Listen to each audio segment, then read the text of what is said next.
하는데 이걸 안 된대. 다 같이 성경을 들고 일어서시기 바랍니다. 공독해드릴 하나님의 말씀은 요한계시록 22장 7절 말씀.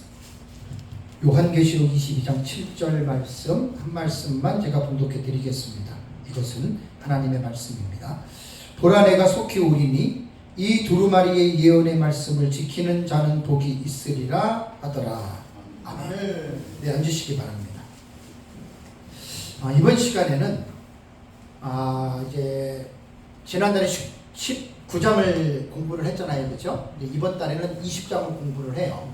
근데 20장은 기독교 종말론에서 우주적인 종말론, 아까 이제 개인 종말론이 있고 우주적 종말론이 있다고 그랬잖아요, 그렇죠? 20장에 기록된 내용은 우주적인 종말론에서 취급하고 있는 내용들인데, 이 내용들이 얼마나 중요하냐?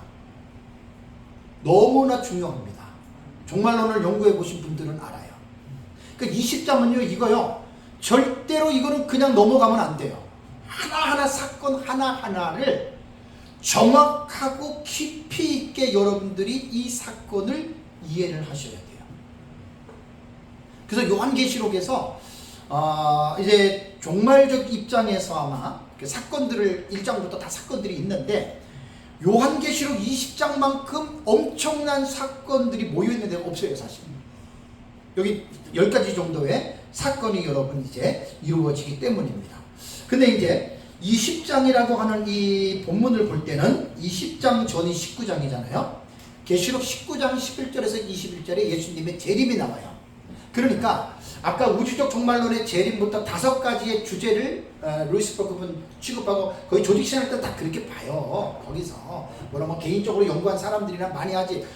저도 사실은 뭐 좀 교만이 아니라 저도 역사적 전천적 입장에서 저도 조직신학 종말론을 저도 쓰고 싶어요. 그러면 아주 풍성하게 저는 쓰게 돼요.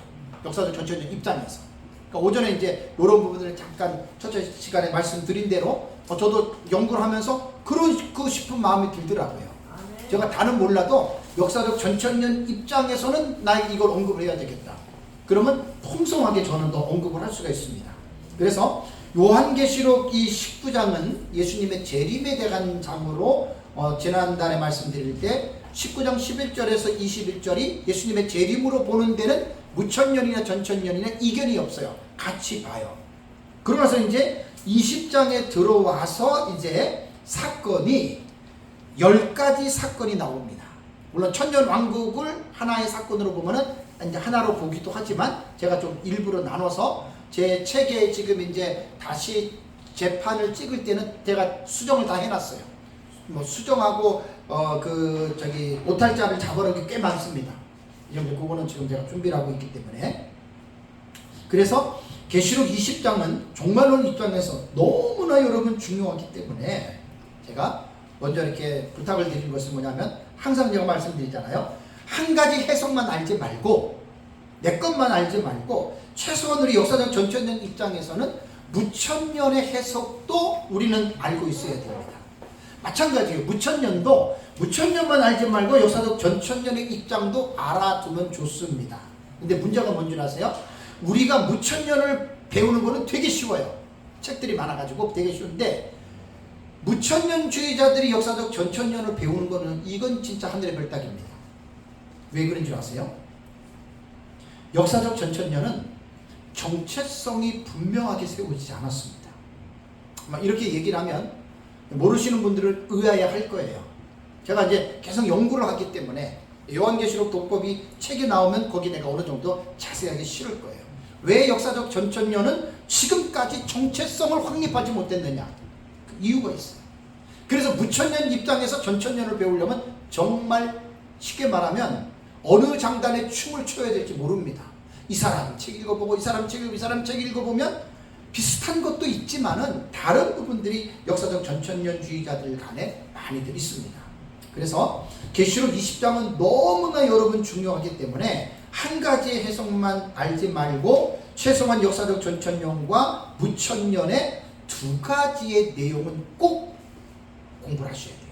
그래서 이번 시간에는 1시간 동안에 제가 이제 10가지의 사건을 역사적 전천년은 이렇게 보고 무천년은 이렇게 보고 그것만 제가 간단하게 말씀을 드릴 거예요. 그리고 이제 다음 달에 가서는 이제 1절부터 주회적으로 제 책을 가지고 자세하게 이제 공부를 그렇게 하도록 하겠습니다. 자, 첫 번째 사건이 1절과 3절을 보십시오. 자, 계시록 20장 1절과 3절을 한번 보겠습니다. 또 내가 보매 천사가 무저갱의 열쇠와 큰 쇠사슬을 그의 손에 가지고 하늘로부터 내려와서 용을 잡으니 곧 옛뱀이요 마귀요 사탄이라. 잡아서 1000년 동안 결박하여 무저갱에 던져 넣어 잠그고 그 위에 임봉하여 1000년이 차도록 다시는 만국을 미혹하지 못하게 하였는데 그 후에는 반드시 잠깐 노일이라. 주에는 제가 안 들어갑니다. 대략적인 이 의미가 뭐냐면 하늘에서 천사가 무저갱의 열쇠와 큰 쇠사슬을 가지고 내려와서 용을 잡는데 그게 사탄이에요. 마귀예요. 그래서 그냥 무저갱에 던져놓고 잠그고 또 하나의 조치가 뭐예요? 스포라기죠. 임봉을 해요. 되게 중요한 겁니다, 이거. 그러니까 지금 대략적인 것만 얘기를 합니다. 그러면서 1000년 동안 마귀가 무저갱에서 못 나와요. 절대 못 나와요. 왜 못 나오게 하느냐? 다시는 만국을 미혹하지 못하게 하기 위해서 못 나오는 거예요. 여기서 무천년주의자들은 와장창 다 무너져요. 100% 무너져요. 보세요. 하나님이 태초에 천지를 창조하시고 에덴 동산에 범죄하기 이전에 마귀가 있었어요, 없었어요? 있었죠. 네. 제가 에덴 동산하고 천년왕국 비교할 때 그때 다 말씀을 드렸어요. 천년왕국에는 마귀가 있어요, 없어요? 없어요. 그 차이예요. 그러니까 다시는 사람 만국을 미혹하지, 플라나오라고 하는 미혹하다라고 하는 말은 꼬이는 거예요. 근데 그렇게 못한다.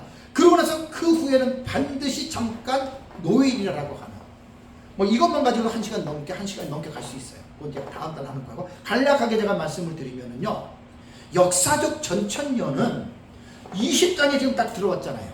요건 제가 이제 점심 먹고 다음 시간에 20장을 읽을 때 우리는 어떻게 읽어야 되냐, 이거는 계속 반복하는 거예요. 형식상 구조와 내용상 구조, 전문맥과 후문맥, 그 다음에 본경과 삽경의 구조, 이거 내가 다음 시간 또 합니다. 왜냐하면 우리는 그냥 성경을 무조건 막 읽어요. 그냥 무조건 막 읽어. 그냥 1장, 2장, 5장 막 읽고, 그러고 나서 읽다가 자기 뭔가 뭐 깨달음이 오고 막 그러면 이렇게 하잖아요. 근데 여러분 그거는 정말 그럴 수는 있는데, 목사님들은 학문적이고 학자적인 자세로 볼 때는 그렇게 읽으면 안 된다는 거예요. 제가 늘 강조하는 대로 전문맥과 후문맥, 그 다음에 내가 역사적 전천년으로 본다면 신학적 입장이 있어요. 우리는 신학의 기조가 있다고. 그런 것들을 무시하지 말고 읽으셔야지, 무조건 읽고 그냥 자기 마음에 맞는 대로 성경을 해석하다 보니까 정말 묘지경이 되는 거예요. 계시록이 참 이상하게 돼버린 거예요. 그래서 저는 정확하게 나는 역사적 전천년이라고 하는 신학적 입장을 가지고 있고, 내가 요한계시록을 보는 이 신학적 기초는 다니엘서 9장에 나옵니다.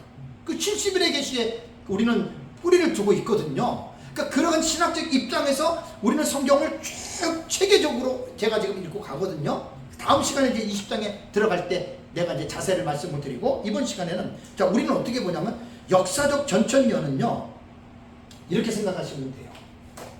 19장과 20장의 연관성에서요, 역사적 전천년의 특징은 이거예요.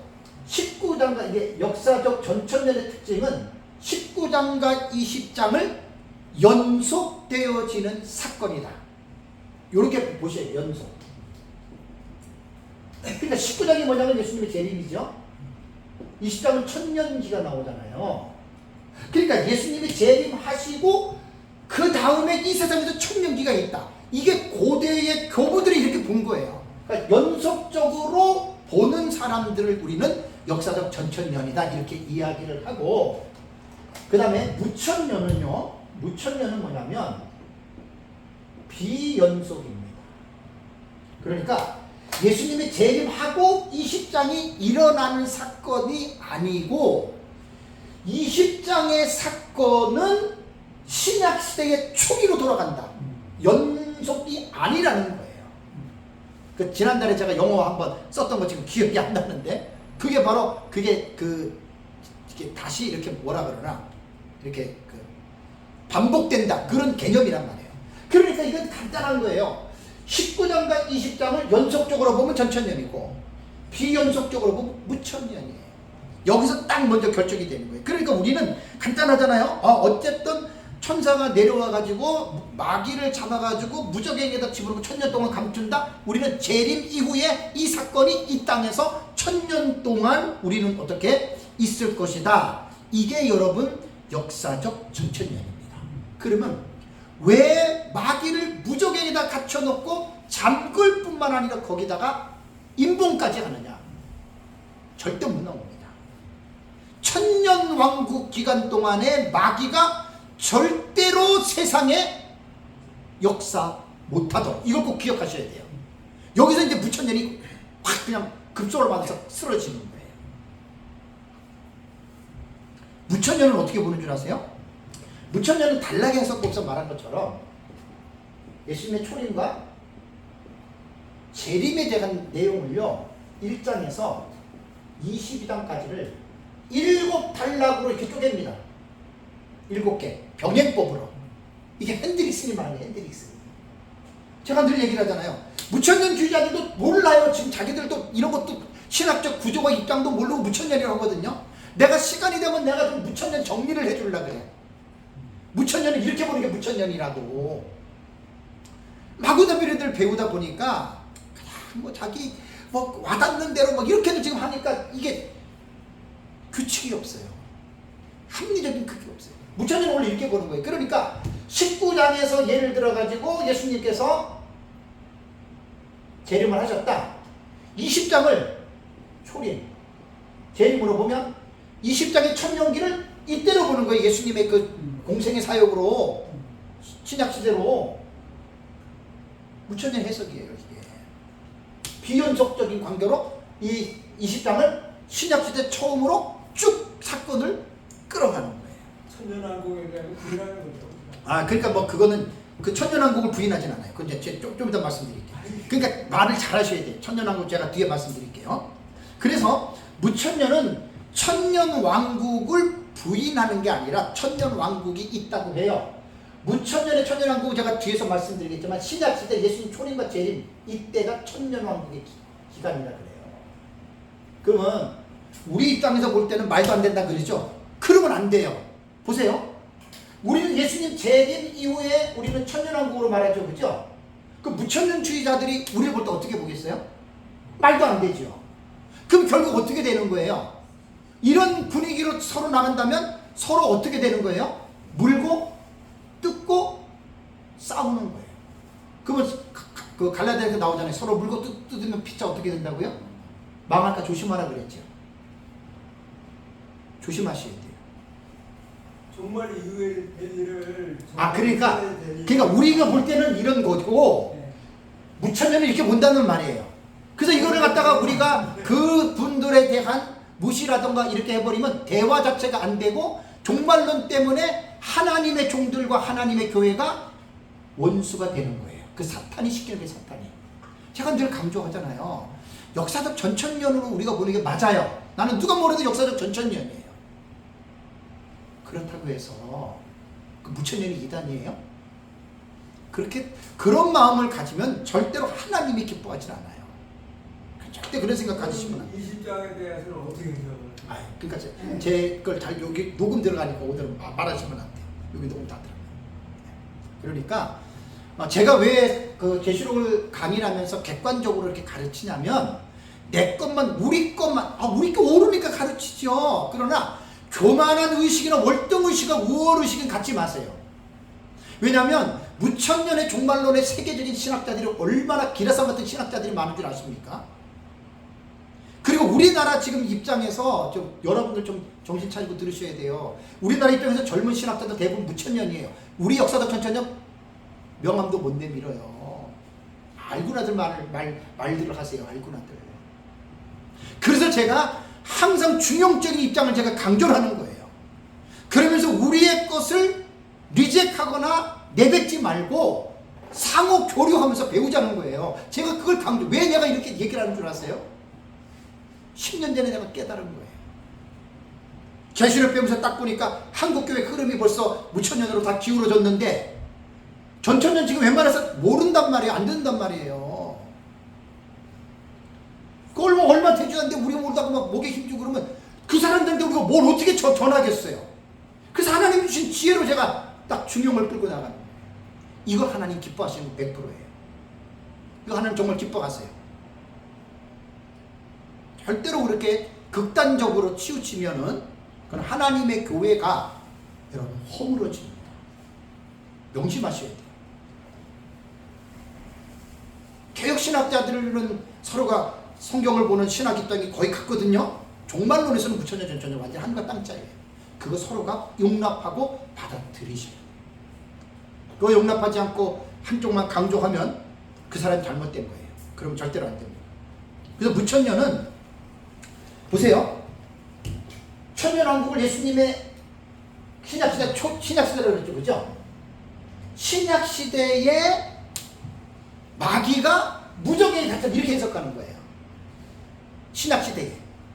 여기서 이제 제가 아까 말씀드린 대로 무천년에 여기서 어떤 무천년주의자들은 말을 못하는 게 뭐냐면, 자, 마귀가 무적인이 아까 말했으면 잠궈놓고 봉인했죠. 그죠? 못 나오죠.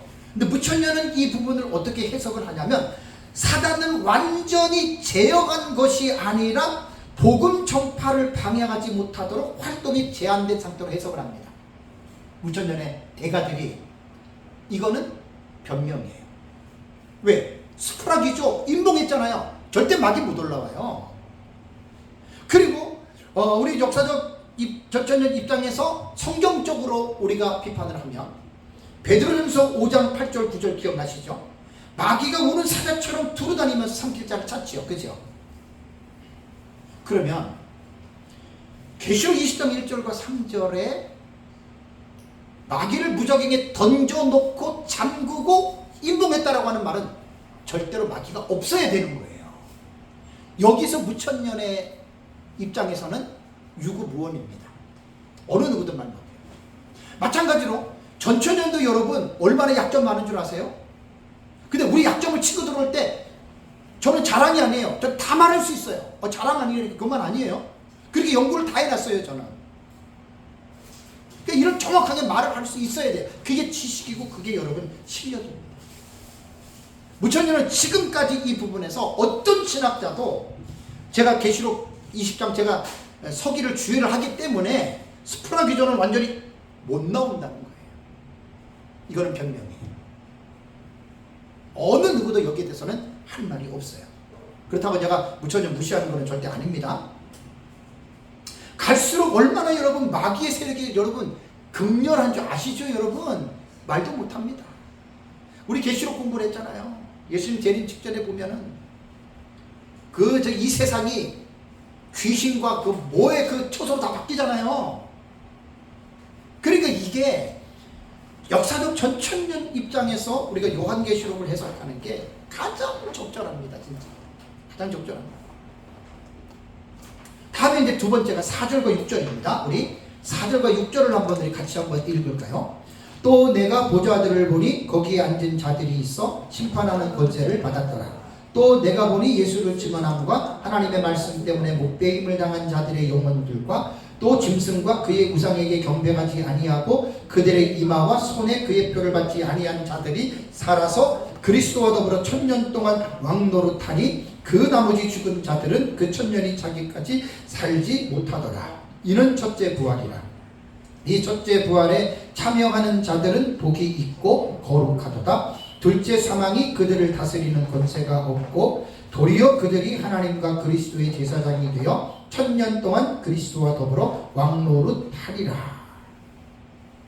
20장 4절과 6절은 너무 중요한 본문입니다. 이건 진짜 제가 성경을 연구를 하면서 가장 시간을 많이 들인 곳이 어디냐? 여기라고 봐도 돼요. 70일에 하고 여기에요. 엄청난 시간을 제가 들였습니다. 사실이고. 첫째 부활은 말도 못합니다. 여러분 이 내용이 이거 간단하게 말할 내용이 아닙니다. 그래서 제 책을 보시면 제 책에 그래도 20장 4절과 5절과 6절은 원문을 제가 그 당시에 책을 쓸 때 잘하는 박사님의 도움을 받아가지고 제가 석의를 먼저 해놨어요. 석의를. 그러니까 성경을 제대로 여러분 연구를 하려면 원문을 먼저 보셔야 돼요. 원문에서 구문론이라든가 이런 것들을 반드시 보시고 그러고 나서 이제 들어가야 되는데 대부분 이제 저도 뭐 원문을 잘 못 보지만 그래도 공부를 하면서 지금 보고 있거든요. 원문을 보셔야 돼요. 그래서 이 4절에서 6절은 제목을 잡는다면 이런 내용입니다. 첫째 부활자들이 말 그대로 부활한 거예요. 근데 순서가 뭐냐면 첫 번째예요. 헤 아나스타시스 헤 프로테예요. This is the first resurrection이에요. 이것은 첫째 부활이에요. 그러니까 사람들 중에 첫 번째로 부활하는 그룹이 있어요. 그들이 그리스도와 더불어 1000년 동안 왕노릇해요. 그런데 무천년의 정은 뒤에도 말씀드리겠지만 하늘에서 한다 그러고 우리 역사적 전천년은 어떻게 해요? 이 세상에서. 이렇게 해석을 하는 거예요. 그러면 여기에서 역사적 전천년은 여기서 제일 중요한 게 뭐냐면 20장 4절과 4절을 읽어보면 첫째 부활자들이 누구인지에 대한 내용이 분명히 나와요. 그래서 이 해석들을 제 책에 보시면 여러 가지를 써놨는데 자, 결론만 말씀을 드립니다. 우리 역사적 전천년 입장에서 첫째 부활자들은 두 부류의 순교자들입니다. 그러니까 한 일회가 시작되기 환란 전에 순교했던 자들은 아벨부터 시작해서 이 세상에 대환란이 일어나기 전까지 전 시대에 순교했던 엄청 많아요. 그죠? 그들을 환란 전에 순교자들로 말을 하고 그 다음에 이 한 일의 환란이 시작이 되죠. 그죠?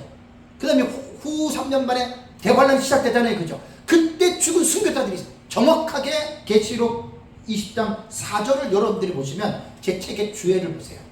정확하게 내가 딱 이걸 구분해놨어요. 이거 서기로도 해석이 나와요. 원문을 통해서. 그래서 여기에서 지금 첫째 부활자들은 뭐냐면 두 부류의 순교자들이고 부활은 말 그대로 무천년주의자들은 신체적 부활만 안 해요. 영혼이 부활이라고 하는데 아니 영혼이 죽나요? 말도 안 되는 얘기란 말이에요. 영혼은 죽지 않아요. 그러니까 여기서 부활이라고 하는 용어는 영혼과는 연결을 절대 못 시켜요. 육체와 연결을 시켜야 됩니다. 그래서 여기서 첫째 부활자들은 두 부류의 순교자들, 이미 목숨을 잃었던 자들이 이제 천년 왕국이 시작이 되면서 되기 전에 이들이 하나님이 먼저 어떻게 해요? 부활시키는 거예요. 그래서 이제 환란 전의 순교자들은 이제 한일의 후반부에 그 두 증인들 얘기를 했잖아요. 그죠? 그때 그들은 부활해서 시온산에 올라가 있고 그 다음에 예수님 재림할 때 환란 전에 죽었던 순교자들이 그들이 부활하는 거예요. 처음 듣는 사람은 이 말이 무슨 말인지 몰라요. 정리만 제가 그것만 지금 말씀을 드리는 겁니다. 그래서 이 두 부류의 육체적으로 죽었던 자들이 하나님이 첫 번째로 사람으로서 어떻게 해요? 부활을 시킵니다. 제 책의 858에서 888페이지 30페이지 정도를 제가 할애했어요. 30페이지. 꼭 이거는 여러분들이 깊이 보셔야 돼요. 그래서 여기에서 이제 우리가 역사적 전천년 입장에서는 두 부류의 순교자들이 이제 사람으로서 첫 번째로 부활해서 이들이 천년왕국 기간 동안에 예수님과 함께 보좌에 앉아서 왕노릇하는 거예요. 천년 동안. 그러니까 이거는 성도들이 아닙니다. 다음에 무천년주의자들은 어떻게 해석하는지 그 법을 말씀드릴게요. 첫째 부활자들을 신약시대의 성도들의 중생으로 봅니다. 자, 우리 중생했죠. 그죠? 그러면 이게 이제 20장이 첫째 부활자라는 거예요. 우리가. 또 옆에 있는 사람이 또 얼마 전에 중생을 했잖아요. 그럼 그 사람이 첫째 부활했다는 거예요. 무천년은 이렇게 해석하는 거예요. 왜? 그러니까 우리가 무조건 잘못된 일이 무시하지 마시고 왜 그 사람들이 그런 말을 하는지를 여러분 이걸 보면 대답이 나오잖아요. 그죠? 무천년은 천년왕국이 없다는 말을 안 해요. 천년왕국이 있어요. 우리랑 보는 시점이 다른 거예요. 초림부터 재림까지를 무천년은 천년왕국 기간으로 보는 거예요. 그래서 그 첫째 부활자들은 시대마다 충생한 자, 거듭난 자 그런 사람들이 이제 첫째 부활자들이라고 그들은 중생으로 해석을 하고요. 그리고 1000년 동안 왕노릇하는 것은 어떻게 해석하느냐? 이건 이렇게 해석합니다. 죽은 성도들이 영원히 어디로 가요? 천국으로 가죠, 그죠? 그러면 천국에서 그리스도와 더불어 왕노릇한다는 거예요. 이게 무천년의 해석이에요. 자, 중생했어요? 첫째 부활했어요? 죽잖아요. 영원히 천국 가잖아요. 그럼 거기서 하나님과 함께 천상에서 왕노릇하는 거예요. 우리 그거 비난할 수는 없어요. 왜? 우리 해석을 그 사람들도 어떻게 해요? 똑같이 비난하죠. 이렇게 되면 서로가 교류가 안 돼요. 말 그대로 원수가 되는 거예요. 원수가. 네 잘났느니 내 잘났느니. 여러분, 하나님이 어떤 것을 기뻐하실 것 같습니까? 신학적으로 입장이 좀 다르다고 해서 내 것만 옳고 너는 틀리다라고 말을 하면 하나님이 과연 그런 사람을 기뻐하실까요? 저는 안 기뻐한다고 생각해요. 저는 안 기뻐한다고 생각해요. 이번에 우리 동기 목사님 중에 이학재 교수님이라고 아주 그분은 특별한 분이세요. 세계에서 그런 분이 없어요. 신구약 성경을 히브리 헬라어 다 성경을 번역을 했고 지금 7년 6개월 동안에 매일 회원들을 중심으로 히브리어와 헬라어를 지금 성경 거의 한 3분의 2 정도 했어요. 하루에 20분 30분씩. 이거 정말 못할 일입니다. 7년 6개월을 매일 주일날만 피고. 그분 요번에 7, 8호로 책에 요한계시록을 다루기 때문에 제가 요한계시록 독법이라고 하는 거를 5페이지 정도 요약해서 줬어요. 내가 우리 그 단톡방에 올렸어요. 목사님도 한번 읽어보세요. 저는 요한계시록 독법을 3년 전에 여기서 제가 30시간 강의했죠. 그죠? 그거 아주 그냥 뼈대만 겨우 한 거예요. 뼈대만. 그래서 이제 이번에 책에 나와가지고 제가 교수님한테 그 좀 파일로 만들어 달라 그래가지고 제가 이제 지인들한테 내가 좀 보내고 했거든요. 그러니까 요한계시록은 독법에 대한 지식이 없이 무조건 마구잡이로 난 누구한테 배웠으니까 이렇게 말하는 사람들은 조심하셔야 돼요. 정말 그 사람 모르는 사람이에요. 그래서 제가 늘 부탁드리는 말은 뭐죠? 내 것만 알지 말고 다른 사람의 것도 같이 배워서, 그죠? 같이 배워서. 그걸 제가 늘 강조를 하잖아요. 여러분, 우리가 요한계시록 하나 때문에 서로가 원수되고 등 돌리면 그 마귀가 그렇게 하는 거예요. 마귀가. 하나님은 절대로 그걸 싫어하십니다. 그래서 제가 오직하면 조지 레드하고 앤서니 후쿠마하고 그 무천년 전천년의 대가들의 좋은 관계를 제가 여러분들께 많이 말씀을 드렸잖아요. 그걸 결코 잊지 마시기 바랍니다. 그러니까 무천년주의자들은 1000년 동안 왕노릇하는 것이 지상에서 통치하는 게 아니라 천국에서 이렇게 통치를 한다는 거예요. 그러니까 우리가 볼 때는 다르죠, 그죠? 다른 것뿐이에요. 그러면 최종적으로 누가 맞겠느냐? 다 자기가 맞다 그래. 전천년, 무천년. 제가 객관적으로 딱 답변을 드릴게요. 예수님 재림하면 그때 딱 결정납니다. 그때까지 참으세요. 그리고 서로 나와 다르다고 해서 그 사람 무시하지 마시고 존중하는 법을 배우세요. 이게 인격입니다. 교회들이 서로 싸워서 되겠어요, 목사들이? 그건 정말 말이 안 되는 거예요.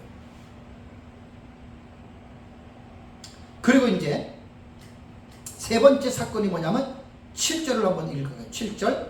우리 7절 같이 읽겠습니다. 천년이 참에 사탄이 그 옥에서 놓여 그랬잖아요. 그죠? 자, 천년이 찼어요. 지금 사건으로는 세 번째 사건입니다. 천년이 차서 사탄이 그 옥에서 어떻게 해요? 놓였다 그랬어요. 놓였다. 여기 놓였다라고 하는 말이 제가 그 히브리어와 헬라어는 동사 언어예요. 동사를 여러분들이 잘 보셔야 돼요. 놓였다라고 하는 말이 뭐냐면 위세세타이라고 하는 단어거든요. 이게 위세스 그다음에 세타이라고 하는 단어예요. 이게 뭐냐면 리오라고 하는 단어예요. 풀다라고 하는 단어거든요. 풀리다. 이게 직설법 미래 수동태입니다. 여기서 여러분 우리가 뭘 느끼죠?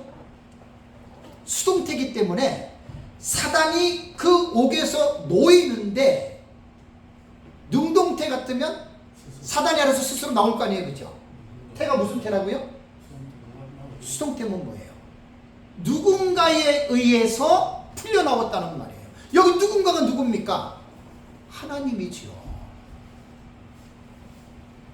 이거는 태가 그렇게 중요한 거예요. 태가요. 그러니까 사단이 자기 마음대로 무적행에, 왜냐하면 사단이 무적행에 어떻게 들어갔어요? 천사가 쇠사슬 잡아가지고 집어넣었잖아요. 그죠? 자기 의지가 좀 들어간 거야. 나오는 것도 자기 의지대로 사탄이 나오는 게 아닙니다. 하나님의 주권 가운데 이게 나오는 거예요. 하나님이 허락하신 거고. 자, 역사적 전천년은 우리는 이것을 어떻게 해석하냐면 문자 그대로입니다. 천년기 딱 마치면 무적에 감금되어 있던 사탄이 나오는데 하나님의 허락하에, 하나님이 나오게 하심으로 사탄이 나온다. 그럼 여기서 우리는 뭘 느낄 수가 있죠? 이유가 있을 거 아니에요. 그죠? 목적이 있을 거 아니에요. 그래서 이제 그 뒤에 보면은 곡과 마곡에 대한 하고 연결이 쫙 되는 거예요. 무천년은 천년 왕국이 예수님의 초림부터 아까 재림 때까지 본다 그랬죠. 무천년은 그죠? 초림부터 재림 때까지를 무천년은 그 천년 왕국으로 보는데, 여기서 예수님 재림을 기점으로 재림 직전에 무적행에 갇혀 있던 사탄이 튀어나온다는 거예요. 완전히 풀려난다는 거예요. 무천년 나름대로의 신학적 입장이 있잖아요. 그죠? 네, 이렇게 되는 거예요. 우리는 재림 이후에 천년왕국으로 보는 거고, 이렇게 다 서로를 여러분들이 이해하시면 됩니다. 다음에 네 번째 사건이 8절입니다. 8절 한번 읽어볼까요? 나와서 땅의 사방 백성 곧 곡과 마곡을 미혹하고 모아 싸움을 붙이리니 그 수가 바다의 모래 같으니라 라는 말이 나옵니다. 자, 사탄이 풀려나왔습니다. 자, 풀려나와서 사탄이 하는 행동이 뭐예요? 땅의 사방 백성을 미혹해요. 그리고 모아서 싸움을 붙여요. 근데 그 수가 장난이 아니에요. 바다의 모래 같다고 얘기를 했습니다. 그럼 역사적 전천년은 이 부분을 어떻게 해석하느냐? 당연히 예수님 재림의 천년왕국이 끝나고 사탄이 천년왕국의 백성들을 미혹하는데, 여기서 이제 중요한 게 뭐냐면, 자, 천년왕국의 백성들은 누구예요? 이걸 먼저 규명해야 돼요. 성경 해석을 그냥 하는 게 아니에요.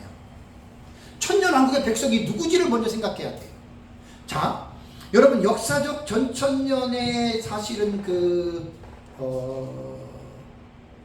확정된 그 해석이라고 말한다면, 천년왕국의 백성을 고대의 그 초대 교부들은요, 지금도 역사 전천년들의 해석이 천년왕국에 들어가는 백성을 예수 믿고 죽었던 구원받은 사람들 있죠. 그들이 부활해가지고 천년왕국 들어간다고 역사적 전천년은 이게 정통적인 해석이에요. 그렇게 가르쳐요 지금. 그럼 여기서 하는 문제가 딱 생기잖아요. 자, 부활체는 뭐죠? 부활체는 완전체예요. 완전한 존재이기 때문에 죄를 질 수가 전혀 없어요. 그러니까 여기서 지금 우리가 역사적 전천년의 좀 허점들이, 이렇게 아까 제가 무천년의 허점을 공격하면 할 말을 못하면 당한다는 식으로 무천년이 이렇게 우리에게 공격합니다. 우리에게 질문을 합니다.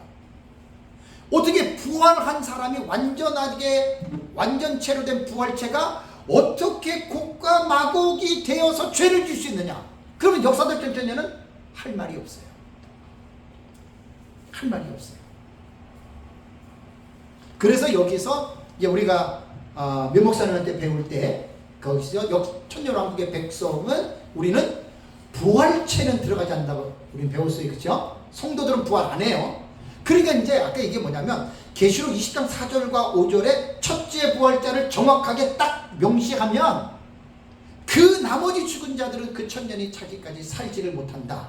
그러니까 두 부류의 순교자들 외에는 어느 누구도 예수님 재림 때에 부활하지 않습니다. 그들은 천년이 마치기까지 부활하지 않습니다. 이거 이제 부활해서 잠깐 여러분들에게 제가 다시 좀 다루겠습니다. 그러니까 여기에서 뭐냐면 사탄이 풀려나오자마자 땅의 사방 백성이 뭐냐면 천년 왕국 시대에 사는 백성들이에요. 그런데 여기서 이제 또 역사도 전천년에 헷갈리는 게 뭐냐면 요거 이제 맞추기 위해서 어떤 학자들은 천년왕국에 불신자도 들어간다 이렇게 가르친 거예요. 천년왕국에, 왜냐면 천년왕국에 불신자들을 집어넣어야 부활체가 죄 짓는 게 아니라 불신자들이 죄를 져서 곶감하겠다. 이거 맞추기 위해서 없는 거를 집어넣은 거예요. 그거 아니에요. 성경을 그렇게 무리하게 해석하지 말고 성경적으로 해석을 하면 천년왕국의 백성은 성도들 부활체 절대 못 들어갑니다. 그러면 누가 들어가느냐? 예수님 재림 당시에 살아있던 성도들 있죠? 그들이 들어가는 거예요. 그럼 살아있는 성도라고 말할 땐 지금 이 시대만에 예수님 재림했어요? 우리가 정말 천년왕국에 들어갈 수 있는 신앙이 어떤 그런 걸 갖췄어요? 우리가 지금 천년왕국 들어가는 거예요. 자, 그럼 우리가 천년왕국 들어갈 때 우리가 완전한 사람입니까? 우리가 죄가 없습니까? 아니잖아요. 그러니까 이렇게 보시라는 거예요. 천년왕국의 백성은 죽은 성도들 안 살아납니다. 예수님 재림 당시에 살아있던 성도인데 우리로 말을 한다면 완전체가 아니라 우리에게는 죄성이 있잖아요. 이 몸으로 천년왕국에 들어가서 사는 거예요. 그럼 왜 천년왕국에서 그럼 죄질 거 아니냐? 천년왕국에서 죄질 것 같으면 왜 천년왕국이 필요합니까? 그래서 1절에서 3절 해석을 잘 하셔야 돼요. 인간에게 죄를 짓게 하는 미혹하는 당사자가 사단이 그 1000년 동안 무적행해서 닫고 인을 쳐가지고 절대로 못 나와요. 그러니까 우리가 죄성이 있다 하더라도 우리가 여러분 사단이라고 하는 존재가 얼마나 무서운 존재인 줄 아세요 여러분? 저는 문득 순간적으로 느끼는 게요, 내가 원하는 생각이 아닌데 얼마나 많이 제 속에 그 생각이 들어오는지 몰라요. 설교 시간에도 기도 시간에도 엄청난 끔찍한 생각이 막 들어오거든요. 누가 주는 줄 아세요 그 생각을? 마귀가 줘. 요한복음에 보면은 마귀가 가론 유다에게 예수팔 생각을 어떻게 해요? 집어넣지요. 마귀는 그런 일을 하는 존재예요. 우리에게 정상적인 생각이 아니라 비정상적인 생각들, 악한 생각들, 음란한 생각들, 무자비한 생각들을 얼마나 마귀가 우리에게 사탄이 넣어주는 줄 아십니까? 그 생각에 사로잡히지 말라는 거예요. 그러니까 천년왕국 시대에는 우리가 죄성이 있고 들어가도 왜 우리가 죄를 안 짓냐면 죄를 지켜가는 원흉, 장본인이 무적행에 갇혔기 때문에 절대로 우리를 어떻게 해요? 꼬시지 못합니다. 성경은 이렇게 합리적으로 우리가 해석할 수 있는 대안을 내세워야지. 어떤 분은 그러잖아요. 천년왕국에는 부활체가 들어가는데 어떻게 부활체가, 천년왕국은 여러분 자식이 번성해요. 자식을 낳아서 번성해가지고 이사야서 그 65장에 보면은요, 그 생산한 자녀들이 증가한다고 나오거든요. 그 이건모 목사님 그랬잖아요. 부활체가 어떻게 자식을 낳느냐? 사람을 할 수 없죠. 하나님을 할 수 있다. 여러분 그게 얼마나 무책임한 말인 줄 아세요? 그 사람들이 비웃는 거예요 우리를. 네, 그렇게 말을 하면 안 돼요. 그래서 천년왕국은 죽은 성도들이 부활해서 들어가는 게 아니라 생존한 성도들이 들어가기 때문에 우리가 거기서는 이제 수명이 1000년으로 늘잖아요. 그죠? 그러니까 거기서 마음껏 자녀를 생산하는 거예요. 그러다 보니까 한 가지는 죄성이 우리가 가지고 있는데 마귀가 없었기 때문에 죄를 안 짓는 세상으로 천년왕국을 봐야 됩니다. 그리고 천년이 끝나고 마귀가 풀리잖아요. 자기 할 일이 뭐예요? 마귀의 임무는 사람들 미혹시키는. 그 마귀가 풀려나왔다. 우리가 그러잖아요. 목사라고 죄를 안 짓나요? 여러분 죄 짓잖아요 우리. 그럼 여기서 우리가 뭐가 필요한 거예요? 인간의 책임이 필요한 거예요. 그러니까 천년왕국이 끝날 때에는 마귀가 그 대부분 이제 여기서는 우리가 어떻게 해석하면 좋냐면 천년왕국에 들어갔던 사람 100% 다 구원받은 사람이잖아요. 그렇죠? 그들을 통해서 자녀가 생산이 되잖아요. 그러면 천년왕국에서 들어가서 자녀를 생산할 때 그 자녀들이 죄인으로 태어납니까? 의인으로 태어납니까? 죄인으로 태어나죠. 지금 똑같은 방식으로. 그러면 사실 제가 천년왕국 그때 에덴 선생하고 그 강의할 때 이런 말씀 드렸잖아요. 여러분 천년왕국에서 제일 중요한 게 뭐냐면요, 부모들이 자식에게 하나님 말씀의 교육을 잘 시켜야 됩니다. 이게 천년왕국에 들어가서 사는 부모들이 해야 할 강한 중요한 책임과 의무예요. 그래서 여기서 이제 교육을 제대로 받지 못한 자녀들이 어떻게 해요? 풀려난 마귀에 의해서 완전히 어떻게 됩니까? 미혹돼서 빠지는 거예요. 근데 그 수가 어느 정도라고요? 불가산수입니다. 셀 수 없을 정도로 많아요. 그래서 역사적 전천년은 천년왕국의 백성을 정확하게 규명을 해야 됩니다. 자, 무천년은 어떻게 하는 줄 아십니까? 무천년은 예수님의 재림 이전에 마귀가 풀리잖아요. 그죠? 그래서 이 마귀가 모든 사람들을 막 미혹을 해가지고 막 광범위하게 막 그때 이제 대환란도 막 일어나고 그 다음에 이제 막 큰 대배교도 일어나고 하나님과 교회를 위해서 막 적대적인 연합이 일어난다. 그래서 여기서 뭐 적그리스도도 나타나고 거짓 종교의 연합으로 이렇게 보는 게 무천년의 해석입니다. 우리와 포인트는 다르지만 전혀 사실 성격이 우리랑 다르죠. 그죠? 이게 이제 무천년의 해석이라는 거예요. 다음에 이제 다섯 번째 사건은 9절입니다. 9절 한번 읽어볼까요? 그들이 지면에 널리 퍼져 성도들의 짐과 사랑하시는 성을 두르매 하늘에서 불이 내려와 그들을 어떻게 해요? 태워버리고 그랬죠. 도대체 이거 뭔 뜻입니까? 그러니까 이거는 앞에서 7절부터 이제 그 해당이 되는 문맥 안에 들어가 있는 거예요. 천년의 참에 마귀가 나와서 미혹했고 바다 모래와 같고 그러면서 이제 그들이 지면에 멀리 퍼져요. 그러니까 천년왕국은 제가 볼 때는요, 여러분, 이 지구에서만 나는 국한된다고 보지 않아요. 지금도 여러분, 지금 이제 뭐 일론 머스크라든가 지금 화성 다 지금 준비하고 있죠. 얼마 안 가서 인간이 화성도 갑니다. 달 같은데 금성 그런 데다가요 인간이 살 수 있는 환경을 조성한다고요. 왜냐면 마지막 때는 지식이 어떻게 해요? 급속도로 지금 그런 지금 시대거든요. 4차 산업혁명 시대에 들어와가지고 지금 AI 이게 기가 막히게 놀랍습니다. 지금. 그러니까 이런 것들을 통해서 이제 인간이 지구뿐만이 아니라 이제 행성을 지금 개발하잖아요. 그죠? 천년왕국은요. 이것이 이 지금 있는 지식보다는 훨씬 더 지식이 나는 급증한다고 봅니다. 그리고 이 세상뿐만 아니라 천년왕국은요. 제가 아까 뭐 말씀드린 대로 이게 그냥 남의 일이 아니에요. 그냥 금성이니 어디니 사람이 살 수 있는 그 이 행성 안에 있거든요. 그럼 거기 이민 가가지고 살 거란 말이에요. 여러분 이게 꿈이 아니에요. 성경을 통해서 충분히 가능한 시나리오입니다. 어쨌든 간에 천년왕국이 끝나면 천년왕국이 마치는 시점에서 이제 사단이 미혹을 하고 그리고 이제 사람들이 거기서 미혹이 돼가지고 이제 이들이 하나님을 이제 대적하잖아요. 마귀가 하는 일을. 근데 하늘에서 불이 내려와서 그들을 어떻게 해요? 태워버립니다. 근데 이들을 가리켜서 뭐라고 얘기를 했냐면 곡과 마곡이라고 그랬죠. 그죠? 거기 8절에 나오잖아요.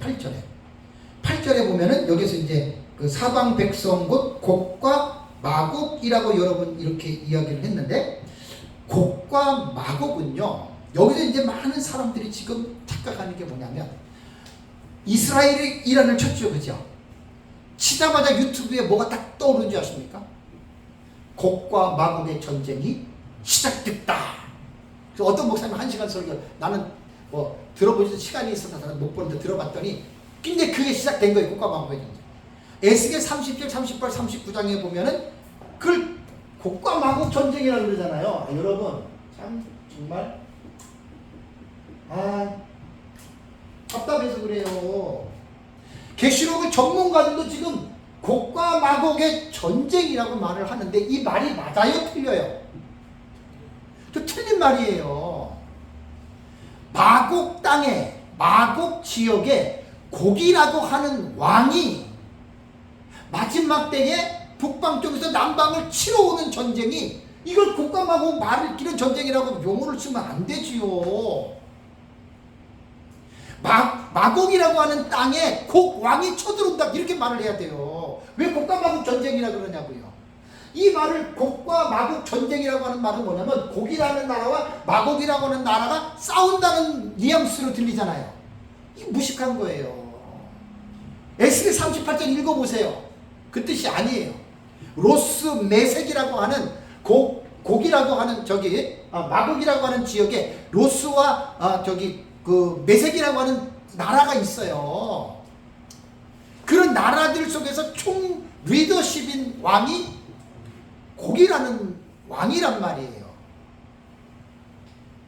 그러니까 이제 이거를 지금 계시록 20장에서 지금 8절에 곡과 마곡을 미혹하고 싸움을 붙인다. 이거를 이제 에스겔서 38장에 곡과 마곡의 그것도 말도 틀린 걸, 이게 이제 그 전쟁이래. 여러분, 무천년은 이해가 돼요. 왜 이해가 되냐면 예수님 재림 직전의 전쟁으로 보니까 얼추 맞는데, 우리는 지금 프레임이 어떻게 됩니까? 예수님 재림하고 천년왕국이 끝난 다음에 지금 이 곡과 마곡의 무리가 나오잖아요. 그죠? 그리고 이거는 전쟁이 아니에요. 하늘에서 어떻게 해요? 일방적으로 불로 확 날라버리는 거예요. 이게 뭔 전쟁이에요. 그러니까 우리 역사적 전체적 입장에서 볼 때는 시점이 안 맞는 거예요. 재림하고 천년왕국이 끝나고 일어나는 일을, 무천년은 이런 프레임으로 보니까 이해가 되죠. 그죠? 예수님 재림 직전에. 그래서 제 책에 보면은 70일의 책에 보면 마지막 끝에 종말에 나타나는 5가지 전쟁의 상호 연관성이라는 거 있어요. 그거 꼭 이해하고 계세요. 왜냐하면 성경을 보면 이 세상에서 마지막 때에요, 큰 전쟁이 5가지가 나와요. 5가지. 근데 여기에 계시록 20장 8절에 이건 안 들어갔어요. 이건 안 들어갔어요. 그러니까 예수님 재림 때의 큰 전쟁이 5가지가 나오는데 거기에 4가지가 유브라데 전쟁, 그걸 말하는 거예요. 에스겔 38장에 나오는 마곡 땅의 곡왕이 이끄는 연합군도 유브라데 전쟁을 말하는 거고, 그 다음에 다니엘서 11장에 남방왕과 북방왕 있죠? 그것도 그 유브라데 전쟁이고, 그 다음에 둘째와 6번째 나팔을 부를 때 그게 유브라데 전쟁이고, 스가랴서 14장 있죠? 스가랴서 14장에 나타나는 예수님 재림 때 그게 바로 유브라데 전쟁 4가지가 한 전쟁이에요. 그 다음에 아마겟돈 전쟁 있죠? 아마겟돈 전쟁은 유브라데 전쟁하고 달라요. 그 예수님 재림하셔가지고 이 세상에 모여있는 지상의 군대를 심판하는 게 그게 아마겟돈 전쟁이잖아요. 그러니까 이런 것들이 종말론을 연구하는 사람들조차도 이게 정리가 안 돼가지고 막 그냥 얘기를 하고, 뭐 지금 이란이 이스라엘이 이란 공격하고 싸움이 일어났으니까 이제 곡과 마곡의 전쟁이 시작이 됐대. 용어부터가 여러분 틀리잖아요. 그죠? 용어부터가 틀리잖아요.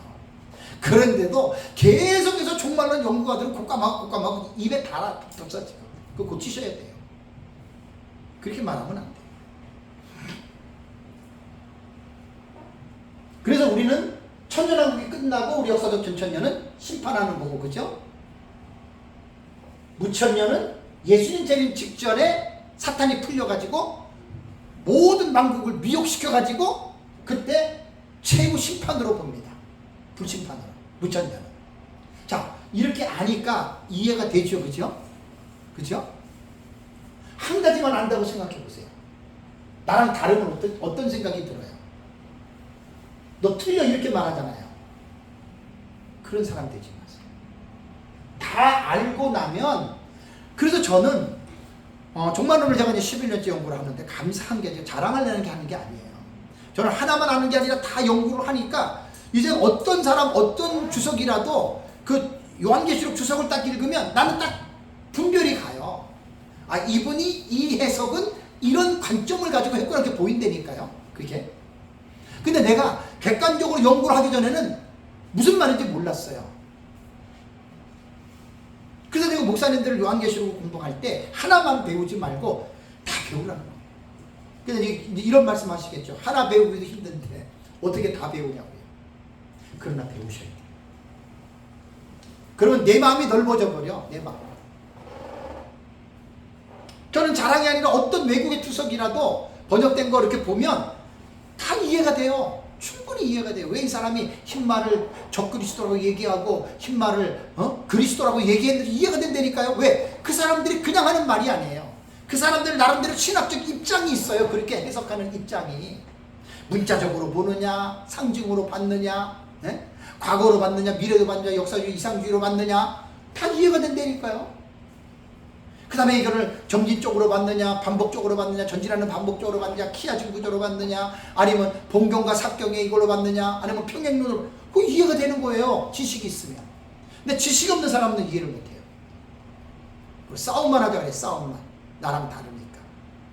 그런 방법은 버리셔야 돼요. 다음에 이제 6번째입니다. 10절 읽겠습니다. 10절 시작. 또 그들을 미혹하는 마귀가 불과 유황못에 던져지니 거기는 그 짐승과 거짓 선지자도 있어 세세토록 밤낮 괴로움을 받으리라.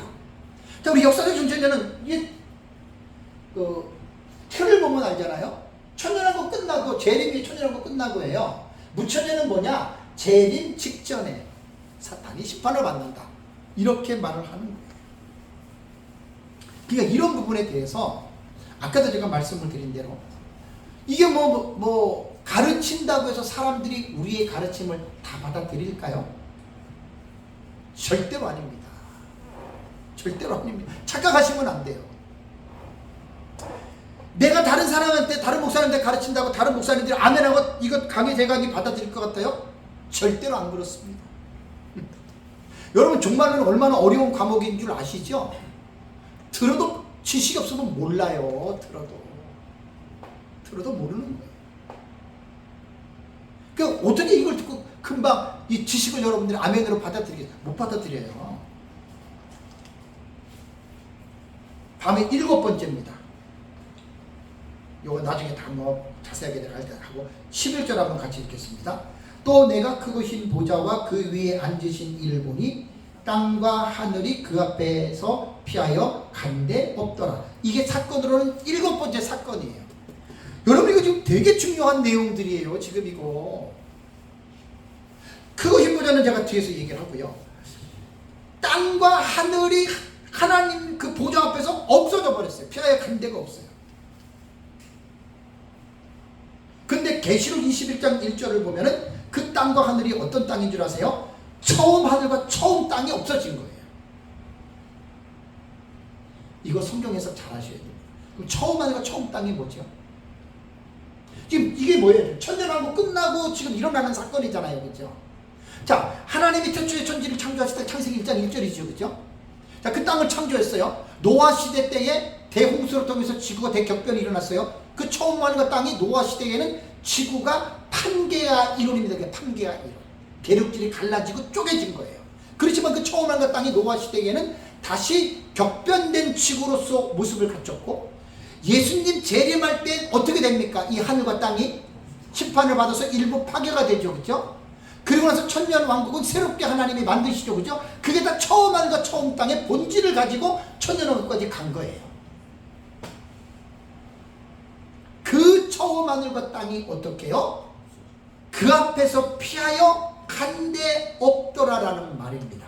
그럼 역사적 천천년은 우리는 이걸 어떻게 해석하느냐? 완전히 사라진 것으로 소멸로 봅니다. 여러분 우리는 역사적 천천년 이렇게 보는 게 이건 이제 제가 제 책에 보면 제가 다 자세하게 원문을 들어가서 동사의 그 휴테리콘가 있어요. 그거 내가 다 책에 해놨는데 그때 자세하게 하나하나 제가 주회를 할 때 설명을 하겠습니다. 역사적 천천년은요 소멸입니다. 소멸. 쉽게 말하면 사라져버린 거예요. 처음 하는 땅이 사라져버린 거예요. 그러면 뭐냐면 우주 자체가 완전히 사라져버려요. 놀라운 일입니다. 근데 여러분 무천년은 어떻게 해석하는지 알아요? 무천년은 분명히 우리말은 없어진 거잖아요. 그죠? 무천년은 여기서 없어진 것을 어떻게 해석하냐면 없어진 게 아니고 하나님이 만드신 하늘과 땅을 하나님이 왜 없애버리겠느냐. 그냥 예수님 재림 때 땅과 하늘이 파괴되고 망가지잖아요. 그죠? 그거를 하나님이 새롭게 리뉴얼, 리모델링, 이걸 갱신이라 그래요. 갱신. 헤르만 바빙크도 그렇고 월컵도 그렇고 들어가서 딱 그 주석이나 딱 보면 이걸 얘기합니다. 갱신. 근데 내가 웃긴 걸 하나 내가 말씀드릴게요. 정말로는 무천년주의를 따라가는 목사님들한테 한번 여러분들 물어보세요. 저기 11절 말씀을 읽어놓고 예수님 재림하면 처음 하늘과 땅이 다 없어지죠? 물어보세요. 거의 다가 없어진다라고 말합니다. 소멸로 말한단 말이에요. 이게 왜 웃긴 줄 아세요? 원래 전통적인 무천년의 해석은 없어지는 게 아니에요. 있는 것을 새롭게 갱신하는 거예요. 그래서 내가 아까 그 말한 거예요. 내가 시간이 되면 무천년주의자들이 보는 걸 내가 좀 해서 정리해서 내가 좀 가르쳐주고 싶다고. 정말 여러분 요한계시록 공부하는 거 쉽지 않아요. 전천년 무천년 다 어렵습니다. 여러분. 제가 말하는 거는 그냥 마구잡이로 배우는 거 말고 학문적이고 신학적이고 정말 다 체계적으로 여러분들이 이렇게 배우는 거는 결코 쉽지 않습니다. 그래서 무천년은 우주가 소멸되는 게 아니고 새롭게 갱신된다. 그래서 여호와의 증인들이 천년왕국이 이 땅에서 일어난다고 얘기를 하고 영원토록 천년왕국이 천국처럼 얘기를 하잖아요. 그죠? 근데 그거 전부 다 갱신설이에요. 다음에 8번째 사건이 뭐죠? 12절과 13절 보겠습니다. 20장 12절과 13절. 또 내가 보니 죽은 자들이 큰 자나 작은 자나 그 보좌 앞에 서 있는데 책들이 펴있고 또 다른 책이 펴졌으니 곧 생명책이라.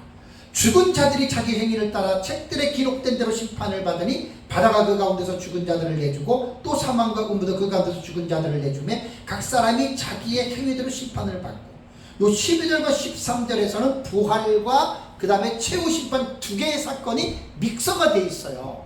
믹서가. 그래서 그거를 딱 끄집어내서 이제 부활에 대해서만 본다면 또 내가 보니 죽은 자들이 큰 자나 작은 자나 보좌 앞에 서 있고 13절에 바다가 그 가운데서 죽은 자들을 내주고 또 사망과 음부가 그 가운데서 죽은 자들을 내주네. 이게 부활이거든요. 자, 역사적 전천년의 전통적인 부활로는 아까 말씀드린 대로 예수님 재림할 때 죽은 성도들이 부활한다고 그렇게 가르쳐요. 이게 전통적 해석이에요. 초대교회 교부들도 그렇고 지금도 거의 역사적 전천년주의자들은 예수님 재림하면 죽은 성도들이 부활한다고 가르치거든요. 여러분, 이거는 성경적으로 볼 때 여러분 맞는 해석은 아닙니다. 성경적으로 볼 때. 왜 여러분 맞는 해석이 아니냐면 아까 여러분들에게 말씀을 드린 대로 천년 왕국의 백성들이 있잖아요. 천년 왕국에 들어가는 백성들을 볼 때 부활체가 들어가면 문제가 많이 생긴다니까요. 그래서 생존하는 성도들이 들어가는 것으로 봐야 되고, 그러면 역사적 전천년에서 우리가 보는 부활은 언제냐? 예수님 재림 때 죽은 자 성도들 부활 안 합니다. 마지막 날. 그러니까 이 본문에 크고 쉽고자 심판 때 있죠. 이때 성도와 불신자들이 동시에 부활하는 거예요. 성도와 불신자. 그래서 역사적 전천년주의자들은 이걸 고치셔야 돼요. 이걸 고치셔야 돼요. 제가 나중에 좀 시간이 되면 최근에 제가 요한을 읽다라고 한 그 신학자가 누구죠? 요한을 읽다? 그 사람이 쓴 책에 좀 기가 막힌, 아주 기가 막힌 거 제가 말씀을 드릴게요. 성경을 20장 4절을 보면은요, 두 부류의 순교자들 외에는 천년왕국이 끝날 때까지 절대로 부활 안 합니다. 그 말씀을 가지고 본다면 이제 여기서 부활은 역사적 전천년이 어떻게 고쳐야 되냐면 천년왕국이 끝나고 마지막 날에 성도와 불신자가 동시에 부활한다. 이렇게 봐야 돼요. 자, 무천년의 부활은 이 본문을 어떻게 해석하는 줄 아세요? 무천년의 부활은요, 성도와 불신자가 어떻게 예수님 재림 직전에 동시에 부활합니다. 그러니까 우리 역사적 전천년도 예수님 재림할 때 죽은 성도 부활하고 이렇게 말하지 말고 천년왕국 끝나고 성도와 불신자가 동시에 부활한다. 그러니까 동시에 부활은 무천년과 우리 전천년이 맞는 거예요. 단 시점이 다르죠. 예수님 재림 직전에 이게 무천년이 말하는 거고, 우리는 천년왕국 끝나고 성도와 불신자가 부활한다는, 우리가 여기서 이렇게 여러분 우리가 보는 거예요. 이런 부분들을 여러분들 잘 생각하고요. 자, 다음에 9번째입니다. 12절 13절에 여기 보면 크고 흰 보좌의 심판이 있죠. 그죠? 자, 그 19, 12절에 보면 책들이 펴있고 또 다른 책이 펴졌으니 곧 생명책이라. 그 다음에 또 죽은 자들이 자기 행위를 따라 책들에 기록된 대로 심판을 받으니 그랬죠. 그 다음에 13절 마지막에 각 사람이 자기의 행위대로 어떻게 해요? 심판을 받으니 그랬죠. 그죠? 크고 흰 보좌 심판입니다. 여러분, 이거 너무나 중요한 지금 내용입니다. 부활도 정말 기독교의 기둥 같은 주제고요. 크고 흰 보좌 심판도 아까도 말씀드린 너무나 중요한 건데, 역사적 전천년은 천년왕국이 끝난 후에 우리는 시점이 이렇게 되는 거고, 무천년은 예수님 재림한 후에 크고 흰 보좌 심판이 있다. 여기서 내용은 거의 같아요. 여기서는 무천년과 전천년의 해석이 크고 흰 보좌 심판 같아요. 다만 이제 아까 제가 여러분들에게 말씀을 드린 대로 성도들은 행위 심판을 받지 않습니다. 여러분, 이거 되게 중요한 겁니다. 뭐 책들이 펴있고 책들에 죽은 자들이 자기 행위를 따라 책들의 기록된 대로 심판을 받는 것은 불신자들을 말하는 거지, 구원받은 성도들은 행위 심판 없습니다. 이거 분명하게 여러분 가르치셔야 됩니다. 다음에 마지막 10번째입니다. 14절과 15절을 읽겠습니다. 사망과 음부도 불못에 던져지니 이것은 둘째 사망 곧 불못이라. 누구든지 생명책에 기록되지 못한 자는 불못에 던져지더라. 이게 요한계시록 20장의 마지막 나오는 10번째 사건이에요. 여러분, 요한계시록에서는요, 20장을 여러분들이 보시면 알겠지만 구원받고 구원받지 못한 것을 요한계시록은 무엇을 기준으로 말하는 줄 아세요? 요한계시록은 생명책입니다. 생명책에 이름이 기록된 자는 구원받은 자고, 생명책에 이름이 기록되지 않는 자는 구원받지 못한 자예요. 그래서 성경을 여러분 연구하실 때에는 한 책, 한 부분만 가지고는 전체적인 내용을 여러분 이해하기 힘들어요. 그래서 성경은 한 통으로 읽어야 돼요. 한 통으로. 구약 따로 신약 따로 이렇게 읽어도 잘못된 거예요. 여러분, 세대주의자들이 구약은 율법이고 신약은 복음이다, 여러분, 그거 틀린 말입니다. 여러분, 많은 목사님들이 이 말을 지금도 막 사용하고 있어요. 구약은 율법이고 신약은 복음이다. 이거 위험한 말이에요. 그래서 뭐라고 얘기를 해요? 신약은 복음 은혜 시대이기 때문에 복음으로 구약의 율법이 어떻게 됐다 그래요? 폐기됐다 그러죠. 이단 사상입니다.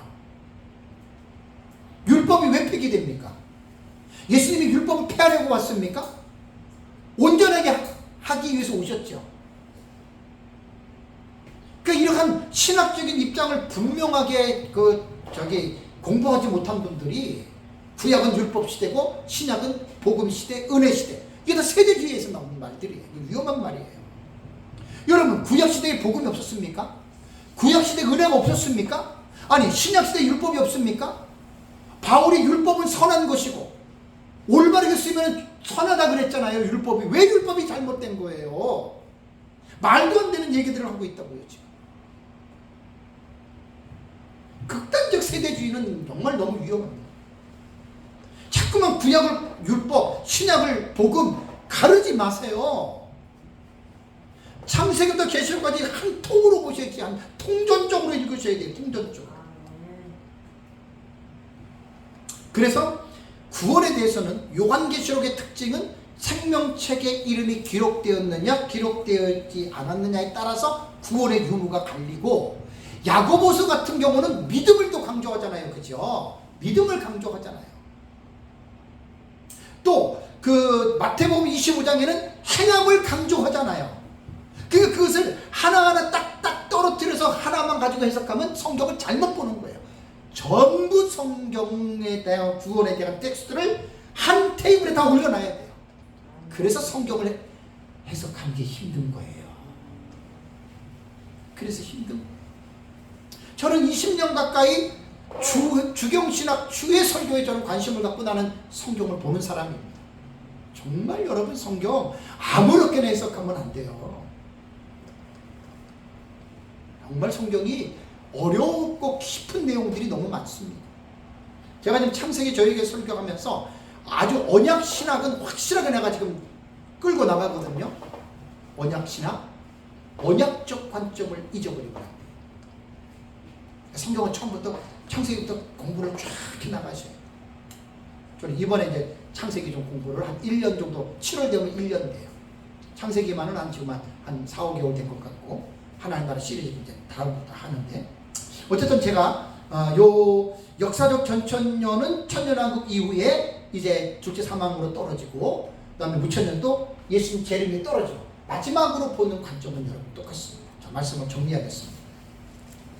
요한계시록 지금 20장은요, 진짜 제가 종말론을 연구를 하면서 종말론의 가장 중요한 핵심적인 주제들이 아예 몰려 있어요. 20장에. 그 10가지입니다. 사건. 아주 몰려 있어요. 한 군데 몰려 있어요. 그래서 계시록 20장은 공부를 좀 깊이 있게 목사님들이 좀 공부를 하셔야, 그래야 이제 종말론을 좀 깊이 있게 우리가 좀 볼 수 있다. 그래서 오전 시간에는 기독교 종말론, 역사적 전천 입장에서 이건 아직 내용은 설명을 안 했고 그렇게 보고 있고, 20장을 이제 지금 개론 시간으로 지금 첫 번째 시간을 한 겁니다. 이렇게 해서 10가지 사건이 이렇게 있는데, 전천년과 무천년은 같이 보셔야 돼요.